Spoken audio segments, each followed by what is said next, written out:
Hello. അങ്ങനെ നീണ്ട 5 മാസത്തിന് ശേഷം ഞാൻ പിന്നെ ഒരു വീഡിയോ എടുത്തിട്ടുണ്ട് കേട്ടോ.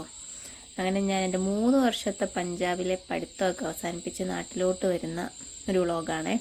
അപ്പം എൻ്റെ കവറിൽ നിന്ന് എന്തൊക്കെ പൊക്കാം എന്ന് ആലോചിച്ചുകൊണ്ടിരിക്കുന്ന കൊതും ഏതൊക്കെ ബാഗ് ആരൊക്കെ പിടിക്കും എന്നുള്ള ഡിസ്കഷനാണ് ബാക്കിൽ നടന്നുകൊണ്ടിരിക്കുന്നത്.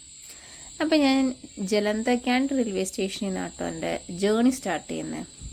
ദെൻ വലിയൊരു ഓടിപ്പിടുത്തത്തിന് ശേഷം ട്രെയിൻ വന്ന് ട്രെയിനിലൊക്കെ കയറി എല്ലാം സെറ്റിലായിട്ടിരിപ്പുണ്ട്.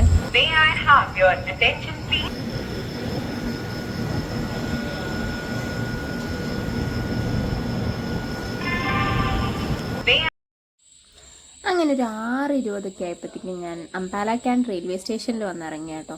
ഇവിടെ എനിക്കൊരു 3 മണിക്കൂർ വെയിറ്റ് ഉണ്ടായിരുന്നു. അങ്ങനെ ഇവിടെ വെറുതെ ഒരു പണിയില്ലാതെ സെക്കൻഡ് പ്ലാറ്റ്ഫോമിൽ വന്ന് ഞാൻ ഇറങ്ങി. അങ്ങനെ ഇരുന്ന് വെയിറ്റ് ചെയ്ത് എൻ്റെ ട്രെയിൻ വരാനുള്ള സമയമായി കേട്ടോ. ഒരു 10:15 എൻ്റെ അടുത്ത 2 ദിവസത്തെ ജേണി പാർട്ട്ണർ കേരള സമ്പർക്ക് ക്രാന്തി വന്നു. അങ്ങനെ എല്ലാ സാധനങ്ങളും ലഗേജൊക്കെ അടിയിൽ വെച്ച് സെറ്റായി ഞാൻ കിടന്നു കേട്ടോ. ഞാൻ അപ്പർ ബർത്താണ് എടുത്തിരുന്നത്. വന്ന പാടെ ഞാൻ ഒരു കോഫി മേടിച്ചങ്ങ് കുടിച്ചു. കയറി പാടെ ഞാൻ കിടന്ന് ഉറങ്ങി കേട്ടോ. പിന്നെ എണീക്കുന്നൊരു വൈകിട്ട് ഒരു 6:20 ആയപ്പോഴും ഞാൻ എണീച്ചത്. അങ്ങനെ ഞാൻ ഫുഡ് ഓർഡർ ചെയ്യുക ചെയ്തത്. പുറത്തുനിന്ന് എനിക്ക് 7:20 ആയപ്പോഴത്തേക്കും എൻ്റെ പ്ലാറ്റ്ഫോമിൽ എനിക്ക് ഫുഡ് കൊണ്ട് ഡെലിവറി ചെയ്ത് തന്നു കേട്ടോ. ഞാൻ റൊട്ടിയും പനീർ ബട്ടർ മസാലയായിരുന്നു കേട്ടോ ഓർഡർ ചെയ്തിരുന്നത്. നല്ല ഫുഡായിരുന്നു. ഇതിനു മുമ്പ് ഞാൻ പഞ്ചാബ് ടു കേരള ട്രെയിനിൽ പോയിട്ടുണ്ടെങ്കിലും ഒറ്റയ്ക്ക് പോകുന്ന ആദ്യമായിട്ടായിരുന്നു കേട്ടോ. അതിൻ്റെ ടെൻഷൻ എനിക്കില്ലെങ്കിലും എൻ്റെ വീട്ടുകാർക്ക് നല്ല പോലെ ഉണ്ടായിരുന്നു.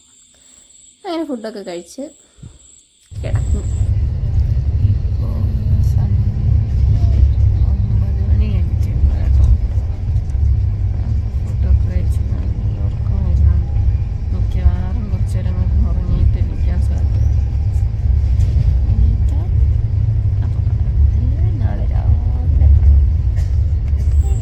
ഇതിൻ്റെ ബാക്കി ഒട്ടനെ വരുന്നതായിരിക്കും കേട്ടോ. അതുവരെ ബൈ.